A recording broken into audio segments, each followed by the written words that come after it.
Coming to you from the Spit Studios in Vancouver, British Columbia, Canada. This is the Spit Sports Show. I'm not a big math guy, although we've got a big project coming out soon, which might incline you to think I am. But we have been on a parabola of sports news for the past couple of weeks. If you don't know what a parabola is, look it up. But we've been on the downturn. But slowly but surely, we're coming up on the rise. Rookie camps starting up in the NFL, training camp in the NFL, rookie camps to the NHL. We're coming back up. We're on the rise to an actual sports season in the fall, which I cannot wait for. But before we get into the real sports news, the daily sports news, what you come to this show to see the most often, we need to get our rankings, preseason predictions, all of that stuff down and out into the ether so that people know where we stand heading into the 2026-27 sports year. And there is no more fun ranking to do before a season than putting together a list of the top 10 players in the NHL. But just anybody could do that without any pushback. I understand this is the Spit Sports Show, but I need to be put in check when it comes to lists like this because admittedly, sometimes I can get off my skis a bit. So I've brought in two people who have a history of pulling me back in when I'm off my skis and giving me reality checks. Former junior hockey players and two of my best friends in the entire world, Max Kovac and Patrick Krugman. How are we feeling, fellas? Are we got the list together, good to go here? I have my list together. I made a couple changes throughout the day because just stuff came to me and I realized like it's not easy putting this list together, but I'm excited. I'm excited to debate with you guys. Yeah, I made my list too today, just off the top of my head. So hopefully I'm not missing any big names, but feeling ready. Yeah, but you're a hockey encyclopedia, right, Pat? So it doesn't That's really right. matter if it's off the That's top of your head or not. So to give you some behind the scenes of how our sausage gets made a little bit, we texted in the group chat to do a top 15 list. Patrick apparently read that and saw 1-0 instead of a 1-5, and he put together a top 10 list rather than that. So before we get into the actual top 10 list, Max and I have a couple of honorable mentions to go through. We will not take long with this, but Max, just go through those picks real quick. All right, so since we had the top 15 ranked initially, the guys I had just outside of my top 15 are Jack Eichel, Jack Hughes, Matthew Boldy, Nick Suzuki, and Sidney Crosby. Just waiting for a Patrick reaction there. Yeah, I mean, he's not top 15. Dude. You'll see where he is in my list, all right? And then, yeah, we'll get to that later. Do you want me to go through my 15 to 10 now? Or 15 to 11? Sure, go for it. Yeah. Okay, 15 to 11 at number 15, going into next season, the player I had ranked was Connor Bedard. My main idea behind that was Bedard was the best, or not the best, but the second best player in the league until he got injured last year. I will stand on that. Number 14, Matthew Schaefer. He was the most unbelievable, breakout skater I'd seen in a long time as a defenseman, and I think he's only going to get better in his second year. 13, Zach Werenski.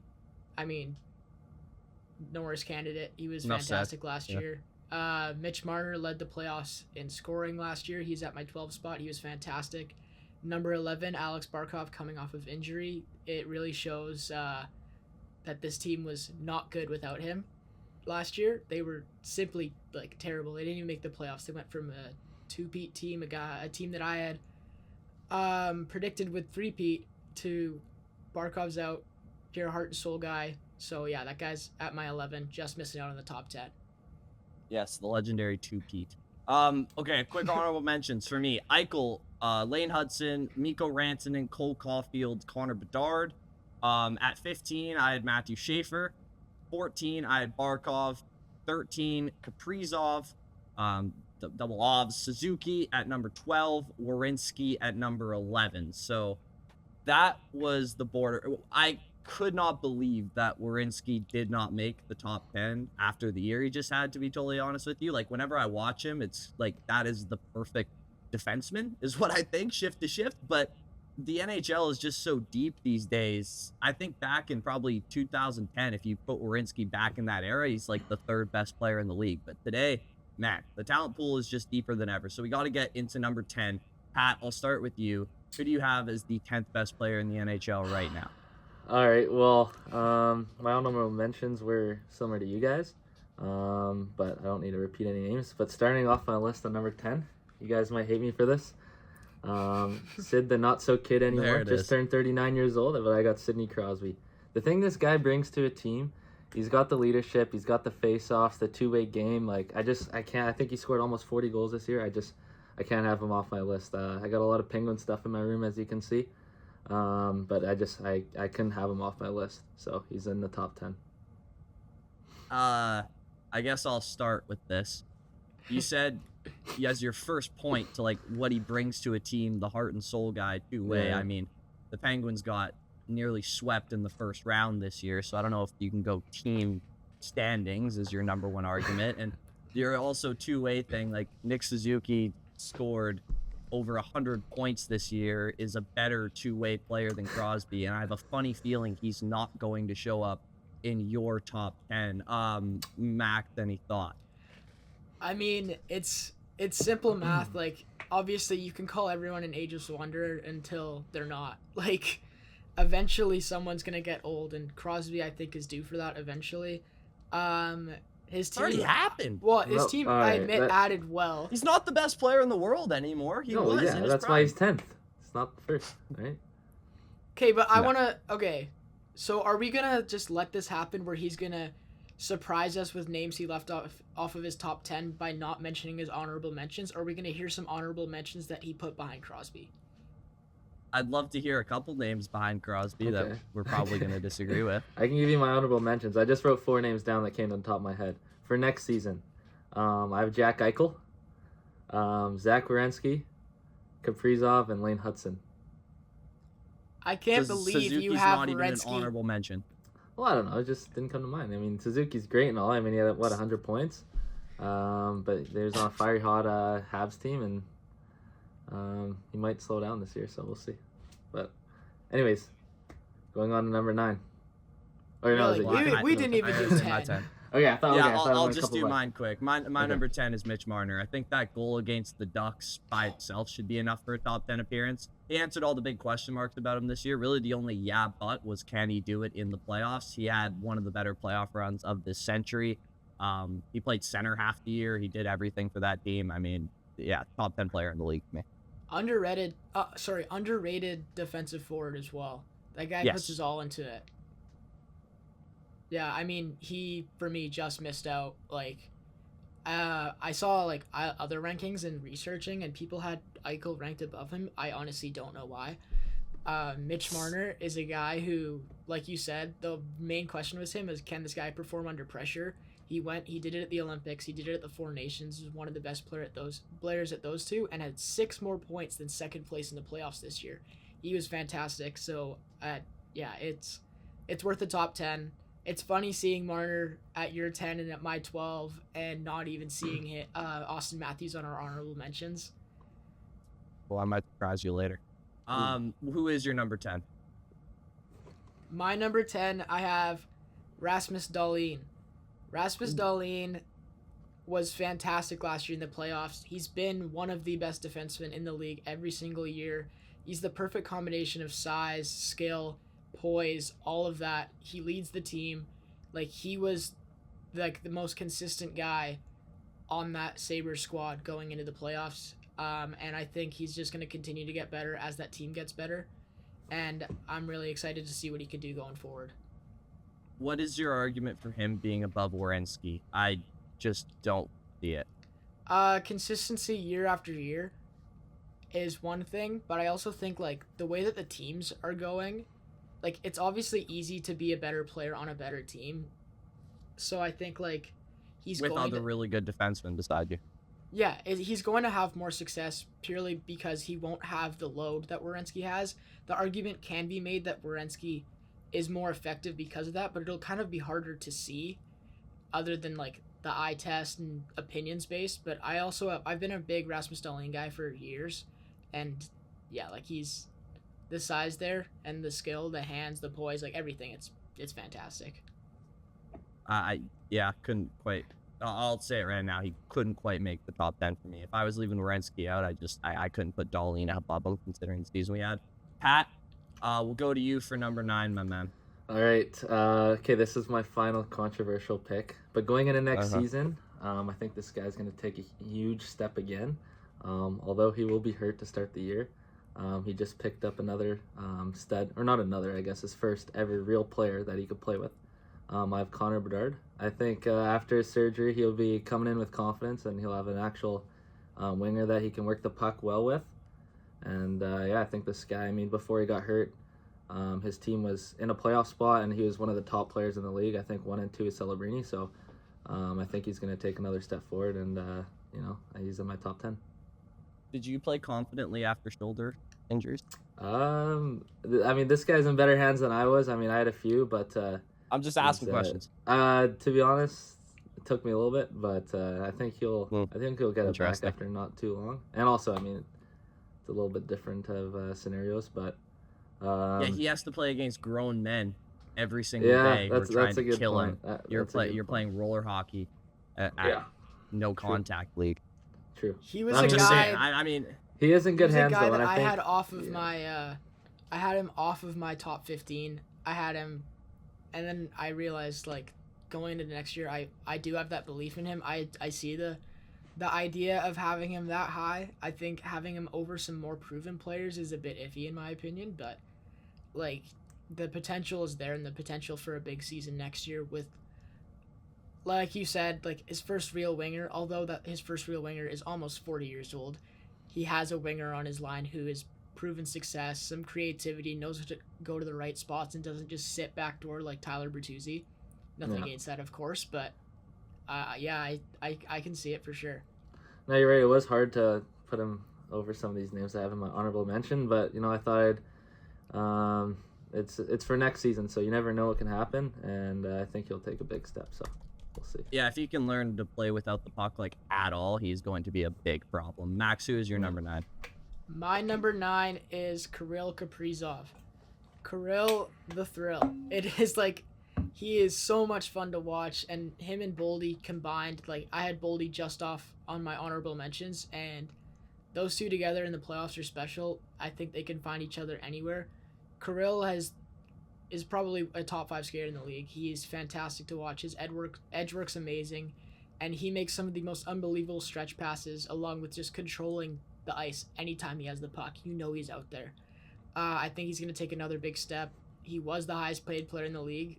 Quickly was taken away this offseason, but he's going to live up to that number. The thing that's so cool about Kaprizov too is obviously Boldy's awesome, but he is far and away, especially before Hughes got there, the focal point of that offense, and the Wild are still awesome, and he's a lock for over a point per game every single year. Do I think he's worth $17 million a year? I'm still on the edge about that one a little bit, but no disputing the guy is unbelievable. Pat, do you have any thoughts on that, or you write down Kaprizov at all in the honorable mentions? Is he better than Sidney Crosby? He was an honorable mention for sure. It was hard to. This list is so hard to make. Even looking at it again, you could put anybody anywhere realistically, except for the top 3 in my opinion. But Kaprizov, he's just so fast, so fun to watch, and him with a full season of Quinn Hughes next year will definitely be pretty scary and pretty fun to watch. So I can definitely see him being that high for sure. But it was just hard to put him there for me. But I do agree. I'd love to see him with a real center on his line. That team. For sure. We were talking about this the other day. Their best centerman I think is Danil Yurov, and it was Matt Zuccarello before that, playing with two of the best wingers in the league. That doesn't balance out. That team's not going to have any success without a real center. So, do they not have Eric Sinek anymore? Or? That guy is a 2C at best. He is. He's a 2C for sure. You need a 1C to play with Kirill Kaprizov and Matthew Boldy. I think going forward, that's going to be one of their main focal points looking at to go into the trade deadline.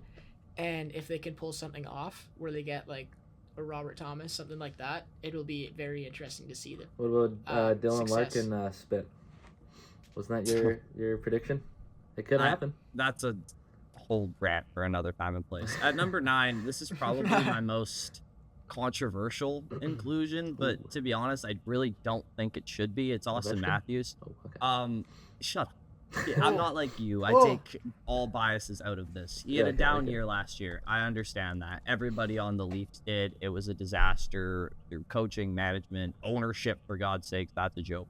But, like, let's be honest. This is still the best goal scorer in the league, who is awesome defensively. Everyone thinks he had a trash year last year, forgetting that he captained the USA to a gold medal.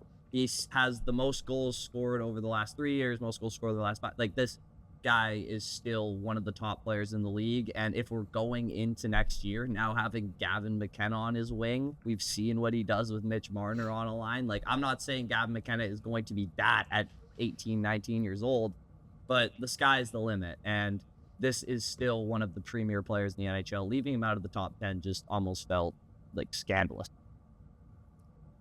I don't know, like I watched Leafs games because they're on every single day on Sportsnet last year, and it was just he wasn't noticeable. He didn't move his feet. Like, he wasn't skating as like he could. He wasn't shooting like he could. He wasn't didn't have that confidence to shoot. He did remind me of Pettersson, like, that you've seen. It's like a confidence thing, but also, like, people had mentioned an injury thing for him. I don't know if he'll ever get back to that 70 goals. Defensively, like you said, he is fantastic. Like, he was on that honorable mentions portion for me. Like, but I can't, with the way he played last year, put him above anyone for my prediction next year. I mean, agree to disagree. I think it was just a down. I can see it, but like, I had him like 2 years ago in my top 3. Like 70 goals like a couple years ago. He's only 30 years old. I think he can definitely bounce back, and I mean, he had a bit of a down year, but missed some games, but I think he'll be back, and I don't disagree with it totally. But yeah, I mean, also go finish off real quick. To your point, Max, like, about not moving his feet. Like, he moved his feet a lot in the Olympics when he actually had something to play for. Like, going up against whatever team in November when you're 30th and 31st in the standings, like, it just doesn't quite have the same bite to it. I bet if the Leafs are more competitive next year, I think he's going to get back to that. We got to go to number 8 though. This is already going a little bit long. Pat, you want to run that real quick? What do you got there? I'll make it quick. I mean, this guy, he's been a stud the past couple of years, but I got David Pastrnak. I think he put up like 100 points this year playing with no centerman, and I mean, he played with Geeky, but he's not one of those guys that is known for being a stud winger. I think Pastrnak is he's just pure goal scorer, pure offensive guy, and it's hard to leave him out of my top 10, so he's at my Let me go number real 8 quick. spot. I also have Pastrnak at number 8, like, in the exact same spot. Like, the only reason the Bruins are trying to be competitive these days is because of how good he is. They should probably blow it up and rebuild, but they're like, we still have David Pastrnak, might as well try to make the playoffs. 4th in points over the last 3 years. He's maybe the best, like you said, up there with the best goal scorers in the league. Yeah, I got him at number 8, the exact same as. All right, I'm gonna go off the board with David Pastrnak at number 8. Ooh. Wow. Clean sweep. 8th best player in the NHL. Stamp that and seal it and deliver it. David Pastrnak. He's such an here's 8th your best trophy. player type of guy. Yes, he's so the 8th best player, dude. That's awesome. I think that top 7 is where it gets fun. I think we all have the same top 7 guys, and seeing where they're listed is going to be interesting. Yeah, this will be interesting. All right, I'll start with Max this time. Who do you have at number 7 of them? At number 7, I have Cale Makar. Cale, I mean, there's not much to be said about him. He's been a top 2 defenseman in the league forever. Me personally, watching him versus watching Quinn Hughes, who obviously is going to be ranked above him since he hasn't been ranked yet, I think he has less control over the game than Quinn, but he's still, like, he does everything so well. It's hard not to have him even higher than 7, but there's going to be a lot of good things going into next year, and it's just, I don't know. I don't really know what to say here. Like, 7th makes sense for me. I mean, I don't disagree. I do disagree. I have him higher. I think he's better than Quinn Hughes. I think he's more raw skilled. I think he is the better shot. I think he can get his shot better through from the point. I think he's won a lot more, which I know isn't a individual thing, but he has won more Norris trophies as well and more first team all NHLs. I think he ranked higher in Norris voting this year than Quinn did. His team beat Quinn's in the playoffs. Like, I don't see much reason for Hughes being above Makar, at least this year, but I mean, each his own. Well, I don't know. I mean, I'm Canadian, so it sucks. Yeah, it does suck, actually. I wouldn't say that. No, I do have Cale Makar as well. I mean, he's played with McKinnon his whole career. Then again, I do think he was, top 2 player in the league a couple years ago, just behind McDavid. He was so good, but recent years, I think Quinn Hughes has taken the cake for me. But we'll talk more about him later, and I think Max, you pretty much said everything I had to say about Makar, so. Yeah, I like the McKinnon point a lot. I think if you took each of their players and switched them and put Cale Makar on the Canucks and Quinn Hughes with the Avalanche, I think it'd be a different conversation for you, Spit. I think that, and it's hard. You can't blame Cale Makar for being that good and playing with McKinnon, but that does take away from some of the team success in, I don't know. And some of his personal success, Does Nathan McKinnon too. play defense?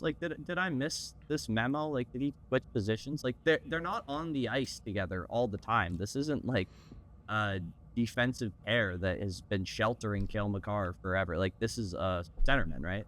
I could be wrong, and you could fact check me on this, but from what I remember seeing last year, especially before, when I was full out, on the bias train of Quinn Hughes better as well, now I have no reason to really want to be, other than the fact that I watched him and enjoyed watching him. There was a stat where his expected goals for percentage on the ice with McKinnon versus without McKinnon was, wildly different. So that was something that I always think back to in my head of, not McKinnon merchant, but, along the lines of so. Careful. I respectfully disagree. You're going to see Makar a lot higher up on my list. You just are. And number 7, I honestly, I wrote down, I think I might have this guy too low, but it is what it is. I've got to go with the proven commodities because, well, they've proven it, but this is where I'll have Celebrini. I think he very well might be in the top 3 if we do this list next year. And I understand this whole point is going into next year, who would you want on your squad? But like I said, the talent pool is so deep. When I really started to do this list, I was like, I'm going to have Celebrini top 5, no doubt about it. But it's I see these guys do it year after year after year, scoring 100+ points. It's Celebrini's unbelievable. It's hard to even describe how good his season was last year. Second most points on Team Canada as a 19-year-old. He had 3 more points than Nathan McKinnon did, who was in 3rd. He's ridiculous. But again, I'm going with track record and the fact that I've seen these players do it over and over and over again, whereas we've seen younger players kind of go through a bit of up and downs in their early years. He could very well be way too low on this, but that's where I have for now. I think when you see the players I have ahead of him, you're going to be like, okay, I understand your thinking, but if you think he's too low, I'm open to hear all criticism to it, because honestly, I might agree with you. I do think he's too low. I think if your whole idea is he could be top 3 by the end of the year, then you're doing the list wrong. That's a good point. If you think he could be top 3 by the end of next year, then he should be in your top 3 guys going into next year. Yeah, I think all 6 guys ahead of him could be top 3 next year as well. If they have a big enough year, then 100%.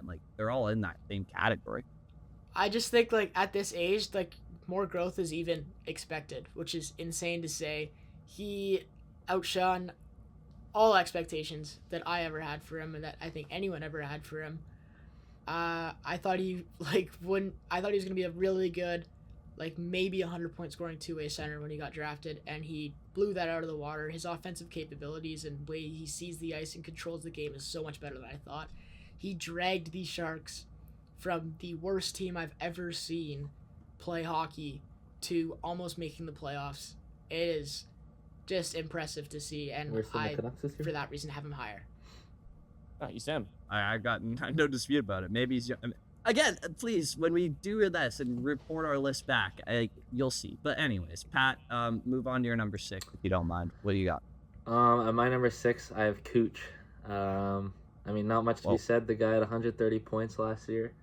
He is getting up there in age. I don't know exactly. I think he's 33, 34. But going into next year, I think he's obviously going to have another 100-point season. But this list is just so hard to make, and the guys I do have above him, I do think are a little bit better all-around players. But again, he could be top 5, top 4. But I have him at 6. Max, thoughts? I've always said Nikita Kucherov is criminally underrated. I think the fact that he played in Tampa, which to the rest, like, obviously it's a somewhat big market. They've had their success, but, like, overall, in the grand scheme of things, Tampa Bay is not one of the first 15 teams that comes to mind when you think of NHL teams. Like, if you ask some random person in the street, and I think that's kind of hurt him. I think he's a top 3 Russian of all time. I've gone with that.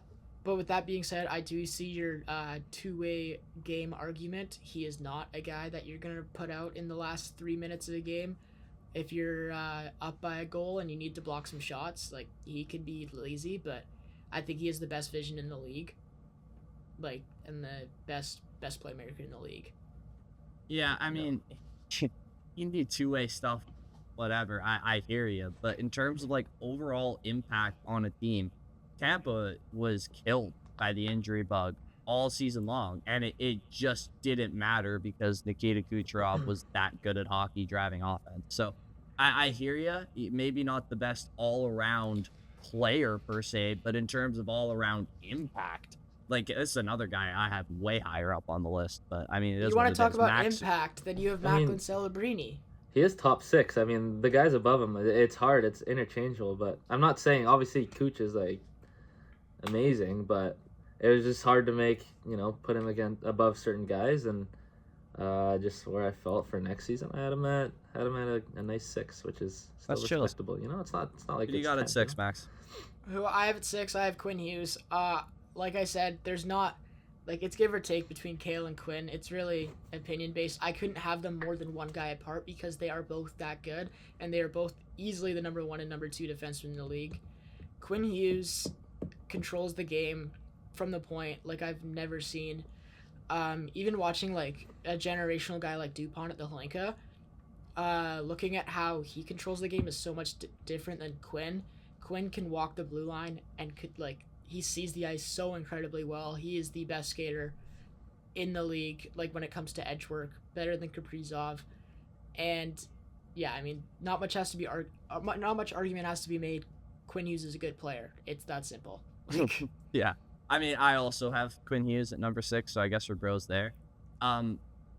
This also goes into the Cale Makar argument, which I'm going to make later because obviously he shows up higher on my list. He did make my top 10, spoiler alert. Like, defensemen inherently, we were having this conversation actually about Dupont, Max. Like, they can tilt the ice just so much more than any forward can. Like, centerman is close, but they have so much responsibility in terms of, like, where they need to be in the middle of the ice, whereas defensemen just have a lot more room to operate in general. So because of that, people like, or players like, I don't know, I said people, but players like Makar and Hughes can just use, like you said, their skating and puck handling and all of that stuff to create more space than the average forward can, which inherently makes it so your team has more possession and in turn flips the ice. So I think those two are more valuable than you're giving them credit for against the forwards, to be honest with you. I have both of them ranked, or at least I have Makar ranked a little bit higher, but you have, like, Hughes at 6. I have Hughes at 6 as well, but Makar higher. Anyway,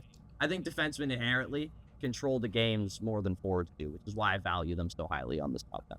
And I think if you're going to talk about the idea of ice tilt, Quinn Hughes, for me, is much more, like, he's much more impactful for the ice tilt for the team he is on when he gets the puck.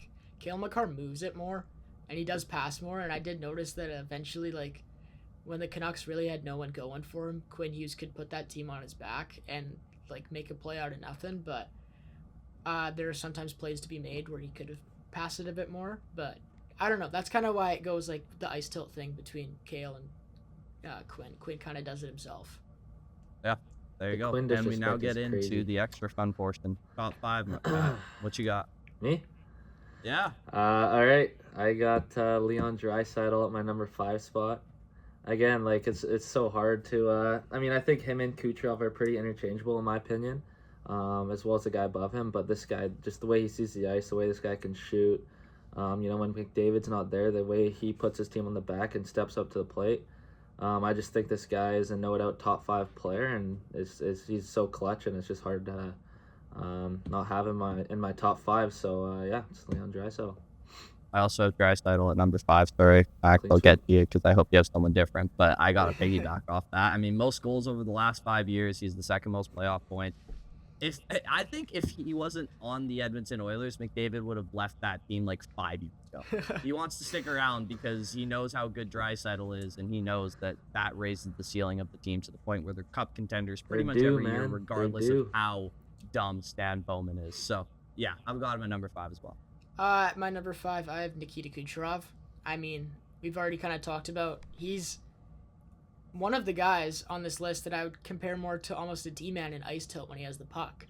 Yeah. Like, he kind of is like, for me, I don't know, he just sees the game so well, and like having in my top 5 after the last couple seasons, I'm very high on Kucherov. I could have had him higher, but going into next season, like, I have a couple more guys that I think will have better upside. So, yeah. All right. Pat, number 4. I mean, just to go back to that Kucherov, you guys were flaming me, and you only put him 1 spot higher, but 2 spots higher than you guys. I was not flaming you. I was. I agreed with you. Like, 2 spots higher than you had Quinn Hughes. I'm gonna have him at number 4. Quinn is just, I think, having a full season with Kaprizov and Boldy in Minnesota. I think he's gonna blow his expectations. I mean, he had I think he was just about point per game in Minnesota. So I think people aren't rating him as high just because it's kind of the start with Vancouver and kind of how he had that falling out, at least people here. But I think he's just going to take another step forward and just man that power play, and they're going to be looking good in the playoffs. And I think they're going to be contenders again if they can get a number 1 center. But yeah, I just have Quinn Hughes. The way this guy put the Vancouver Canucks on his back and can run the point and get shots through, and just his agility is he's for sure top 4. Go get him, Mac. My number 4, I have Macklin Celebrini going into next year. I had said multiple times I think he should have won the Hart Trophy last year. I will stand on that. I think he was the most valuable player to his team by a long shot. I think second would have been Kucherov because of the injury bug, like you said. But without that team, without Macklin Celebrini, that team is nothing. They are like a bottom 2 team, and he almost dragged them to the playoffs. I think next year they are going to make the playoffs with some iffy additions on the back end, but I think just watching that kid drag them back into games consistently night after night, and you look at the score sheet and he's got 3 points, 2 points, 4 points. It was incredible to see, and I think seeing him next year with a more matured Will Smith on his wing, and even Ivar Stenberg on the power play will be very exciting, and I'm very high on him. Yeah, I mean, it's hard not to be just insanely high on the guy. The only thing that you said that I kind of contend with is, you know, he dragged this team to the playoffs. Like, I understand that is, like, true, but it was without the context of it was one of the worst divisions in NHL history, and there were, I think, 3 teams in the bottom 20 of league standings who were legit playoff contenders in the last 3 weeks. So, yes, he is the only reason that team is anything, but they weren't actually in a regular season that close to making playoffs. But it is what it is. Yeah, I can see that. Cale Makar for me at number 4, like I said, can tilt the ice maybe more than as much as any player I've ever seen in my life. I disagree with you with the ice tilt thing. Like, I understand that he has some great players surrounding him, but even on Team Canada, the difference between him and the second best defenseman on that team was just so clear and obvious whenever anyone else was on the ice that wasn't number 8. I've already done enough talking about him, so I'll just move on to the top 3 with that. Number 3, I got Nathan MacKinnon. I mean, top 3 is pretty interchangeable for me going into next season. This guy, I mean, not much has to be said with this guy. I mean, we all know what to expect with Nate Dogg every season. But he had another 50-goal season, 127 points. Like, I think going into next season, there's one player in particular that you guys didn't have that I think is going to take a step and be in contention with him. I have him slightly being better than MacKinnon, but, I mean, there's not much to be said with this guy. He's a stud, so. Is that a player that we didn't mention? Well, didn't mention, like, you didn't have above MacKinnon, sorry. Okay, I was about to say, if you have a player that didn't make our top 10, no, would be sorry, crazy you clip. don't have him. At number 2, I'd like to pick Brock Besser. I thought there was going to be some kind of, like, I don't know, Pierre Engvall argument. I was going to have Pettersson in my honorable mention because, but anyways, that's another story. So. All right, go on. At my number three, I have Leon Draisaitl. I think every time that McDavid gets hurt and people think that this team is going to be bad without McDavid, Leon Draisaitl steps it up even in like a higher gear. They have such good chemistry, and I think that like for the first couple of years of watching him, I always kind of thought that this guy's going to be one of those guys who's just a goal scorer, but he's so much more than that. He controls the game. He looks like he's a pro NHL player playing against beer leaguers sometimes. Like he skates so funny out there, but he's a force. Like you can't knock him off the puck, and that guy wants to win. Like he's got that drive. He lifts that team up if McDavid's not going. If he's a little bit unstable at times, that's fine because Draisaitl's there to be more even keeled and take that team through to the dub. Yeah, the Luka Doncic of the NHL, as I always call him. It doesn't look like he should be good like at all, and then you look up and he's got 3 points and is gonna win the Hart Trophy again. Number 3, this is where I put Kucherov. We already talked about what I thought his impact was last year and just his overall. He might be the second best just offensive player in the league. In fact, I think he is flatly. But people are already forgetting this guy had 95 points in a 45 game stretch. Like just saying that out loud in the old 2-6 is just ridiculous. That hadn't been done since Mario Lemieux. This year, it was a record-breaking season for Kucherov. And because, like you said, he plays in Tampa, let's be honest, he's not the best-looking guy, not the most marketable of faces. He's a... Let's not bring up the All-Star game a couple years ago. Yeah, it's just like, he's just not the most marketable guy, and he's not the most well-known. But if you watch night to night, I don't know if anyone has bigger impact than the guy, so... It is what it is. He makes my top 3. Pat, who do you have at number 2 that we apparently haven't discussed? You've definitely discussed this guy, but I have Macklin Celebrini. I think what he did last season was just unbelievable. I mean, he had 115 points.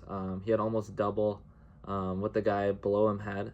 Will Smith had 59 points. So if you could think about the difference in points there, I'm not going to do the math right now, but it was pretty remarkable. Sorry? Because you can't. Yeah, well, I can. I'm just not trying to think right now. You can't. But yeah, I mean, what this guy did for Team Canada was just so fun to watch. I mean, going into the tournament, I thought Bedard should have been there with him, but after watching him there, it's just he was so unbelievable, man. Like he was the best player on Team Canada in my opinion every single game, and I think he's gonna take another step forward with his team being even more competitive in a playoff spot. I think they had some good additions on the back end, like Darnell Nurse. So I think they're going to be competitive, and I think they're going to be in a playoff spot, and this guy's going to lead the way and not disappoint. So he's my number 2. Number 1 Darnell Nurse fan. Patrick, enough. It's enough. The next Seth Jones. Dude, he is. I'm telling you. I mean, yeah. Matt, number 2. My number 2. Or keep going. Well, no, I'm not really like, there's nothing really to say. Like, I do agree. Like, I had him at my 4. It was not that far off. It was a toss-up between him and the next few guys, but I do have Nathan MacKinnon above him at number 2 because of that track record. He, with the puck on his stick, is like he's skating downhill every time, and he makes guys back off more than McDavid in a sense. He's got everything going for him, and he is such a hard worker. He's the dog. He's the he trains with Crosby, and he gets that work ethic from him. That's right. It's not like I said about Quinn Hughes. Like, what more can I say? He's Nathan MacKinnon. Like, he's there. He's Nathan MacKinnon. He's amazing. Yeah. Like, not here. I'll just say a couple things just for fun and because people I think should be aware of them. Like, it feels like he won the Rocket Richard last year just so he could have that box check on his resume. You know what I mean? It's kind of like what Crosby did in 2010. It's like, okay, I'll do this for 1 year and then the rest of my career I can just kind of pass around and do what I want to do. 1 year as well. Yeah, they just the best just of the best. It just feels like 1 year. You know what? I'll just score all the time and shoot a bunch, and then the rest of my career I'll just play how I want to play. So it is actually the most goals over the last 3 years in general, and we don't exactly look at him as a pure goal scorer. He's the second most points over the last 5 years. He's first in WAR last year, which wins above replacement. Yeah, I mean, guy's unbelievable. It pretty clear to me that he's number 2, but I mean, I guess I get the argument for Celebrini if you're looking to the future, but not really because he's only done it for I don't know. But yeah, McKinnon versus Celebrini, Pat. Like, where do you land on that? Considering McKinnon has A, the track record, and B, the fact that he was just a straight up better player than Celebrini was last. I don't know if I'd go as far as saying he was straight up better than Celebrini. I mean, given their circumstances, the team Celebrini had around him versus the team McKinnon had around him, and also McKinnon's not getting any younger as well, so he'll probably do the same thing that he did this previous season, but I think Celebrini will do even more, and I don't know, it's just a gut feeling. I could be wrong, but it could be in the next 2 years, but I think Celebrini will take a big step, and I think he could score 50 goals easily. I mean, he was only a couple goals shy, so... yeah. I mean, Celebrini, I think I agree with what Max said earlier, was my favorite for the Hart pick. But, you know, you don't win everything, but he'll have a few in the bag. I think he'll do some big things next year and get a few awards next season. And I think McKinnon will too, but we'll see. It's just what I'm thinking, man. It was a lot of fun last year to watch McKinnon with Natchez. I think they found literally the only guy in the league other than McDavid who can keep up with him. And Eli Mikheyev. And I think Eli Mikheyev. that guy can fly. I know, he's fast. But it was entertaining to watch. They almost found the perfect winger for him, but I think getting rid of Rantanen meant that he needed to score more goals, and he did. He showed he could. He's a very versatile player, and you'll put him out there all the time, and he'll drag you into battle, and he'll drag you through to that win. Yeah, I hear that. Unfortunately, Natchez just sucks in the playoffs and always has, so I'm not sure that was the best move for the Avs long term, but you're damn right. In the regular season, that is a show to watch, especially with Makar and Taves on the point. Like, Colorado might be able to send out the best 5-man lineup I can remember in a very long time. But I guess, I mean, do we really need like a drum roll or anything? Do we all have McDavid at number 1? Yeah, I don't know. Yeah. I mean, I'll let you guys kick this one off because you got a little bit more better vocabulary than I do. So I'll kind of. You don't have a different way to say that Connor McDavid is good at hockey. No one said that over the past. I think that speaks it pretty well. I don't have anything else to add to that. He's the best player in the league for a reason. So put that in the title. Yeah. Connor McDavid is the best player in the NHL. Yeah, hot take. Hot takes. Yeah, it almost feels like his calling card at this point. It's like Scotty Scheffler. You know what I mean? Like Scott, though, that's the best golfer in the world number 1. It's just kind of like affiliated with him. No, he literally is though. Like he's ranked number 1, so it's not like a debate thing. Like McDavid has that kind of label beside him. Like Connor McDavid, best hockey player in the world. I don't know. There's certain people who are just above level. Like LeBron was for a while, and Tom Brady for a couple of years. Even Tom Brady, though, had some contenders with, like, Aaron Rodgers, and Crosby had Ovechkin. Like, I'm dead serious. Like, I'm not even trying to start a debate. Like, McDavid is just well and clear above everybody else. Yeah. I guess I'll go with 2 things here, and I'll pass to both of you before we wrap up. Biggest gripes with someone else's list, and a player who you haven't mentioned yet who you think has a chance to make the list next year. Max, I'll start with you. Shoot. I haven't even... I mean, a lot... I'd say the general public has Adam Fox higher. I'm glad that none of us had him there. I don't think he impresses me all that much. I don't really have a gripe with anyone's list. I think Macklin Celebrini could be higher on your list, Elijah. Yeah, fair. But overall, like, we had relatively similar lists. Patrick, is there anyone that you would have on your list now that we've mentioned more guys, since you said that you did it off the top of your head? Like, you didn't even mention Schaefer. That's the guy I was just going to say was Matthew Schaefer. At least an honorable mention. I think he'll be on my list next year. Him or Hudson. And yeah, I think Celebrini should be at least top 4. But I think your guys' list are pretty good. I mean, I'm not really. I had Tage Thompson in mind. He was very good in the playoffs. Yeah. Like, he's impressive. Yeah, I mean, there's not much more to say. Like, there's a lot of talent in the NHL, and we are blessed to be fans of the sport at this point. I'm very excited to see what happens next year. I wonder if Connor McDavid's gonna be the best player. Yeah. Yeah, real quick. I mean, I guess I don't think that you guys have Cale Makar high enough. Would probably be my first one, but I mean, it is what it is. As far as next year going into it, doesn't Ivar Stenberg just feel like he's going to be the 15th best player in the NHL for like his entire career? I don't know. He feels so NHL ready to me. His body is already kind of in its man's form to me. I think next year, obviously on the Sharks, he is going to have plenty of opportunities to succeed beside number 71. I have a sneaky suspicion that next time we're doing this list, we're like, oh yeah, Stenberg is like somewhere in that 15-ish range. Kind of like what Schaefer did this year. I don't think he's going to be nearly as electric, but we're just going to see him be like, that is a solid top 15 NHL player, and he's just never going to get better. I think that's going to be his plateau. Never going to get better. It could happen as early as next year. But I do see him as a top 15 guy at least. For yeah, sure. He'll be so fun to watch. I'm excited. He like watching the IHF championships this year was so insane to see. Like that guy reminds me of Celebrini, weirdly enough, but in winger form.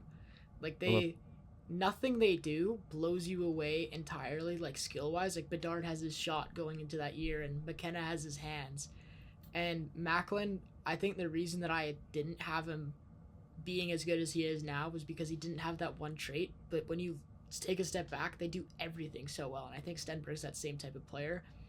I think one thing I did want to say that you had Austin Matthews in your list, and you mentioned having McKenna as a winger. Watching Landon Dupont play kind of brought me a step back and went, whoa, like this guy is so much more intentional than McKenna looked at the U20s. Obviously, that was the U18s, but like, I think Dupont's gonna look like that at the U20s. I think he's very translatable, and I don't know how translatable McKenna will be this next year. I think it's gonna take a bit to figure out, just like he took a bit to figure out the NCAA. So I don't know if that's a factor that would go into my argument for Matthews personally, but yeah. Yeah, no, and that could be wrong. Like he could be fantastic. He is so raw skilled. Like compared to like so many people, his puck handling is fantastic. His vision, his passing, he can shoot. Like he can do everything. He's the next Kucherov. He is the next Kucherov. Like that's his play style. He's not going to blow you away defensively. Yeah. But yeah. Yeah. I just don't know if next year is going to be the year, and I could be clipped on this in a year's time where he has 90 points and blows us out of the water, but I don't think... That's the thing about these podcasts, Well, I got it on tape now. He's not going to win the Calder next year. You guys want to do a quick Calder prediction? I got that on tape now, too. Yeah, Ivar Stenberg. Porter Martone. Ooh. That shouldn't even count. Why? I know it does, but it shouldn't. Did he play like it's like Cale Makar. Cale Makar did the same in thing. The playoffs. Like, I don't know. So was Cale Makar when he came in. Yeah, fine. I think I'll have Stenberg as well. I think he's just the most NHL ready. Yeah. The only thing with Stenberg is that he plays the left side half wall in the power play, and so does Celebrini. So they're gonna have to move some. Well, they'll move some stuff around, but if they have him playing second line power play instead of first, that could hurt his point production. But it shouldn't. Like they should move it around to make it work. Like he's that good. I don't really see that happening. Just real quick on McKenna, I think he is the biggest like variance of any prospect this year, to be honest with you. I could see him scoring like 70, 80 points, or I could see him scoring 40 points and having struggled his first year. Like he to me is the biggest like up and down kind of guy. But thank you all so much for watching. As always, we want to know what are your top 10 NHL players for going into next season. Drop it in the comments below. What do you have issues with our list? I'm sure there's plenty to get into. We are small business where you can read all comments. Love doing so. So drop something down there. Please like on the video if you enjoyed what you heard. Please subscribe if you really enjoyed it. The Fit Sports Show just at over 475 subscribers. Big things happening on this channel. And as always, I will see you all in the next. Peace out. I love you guys.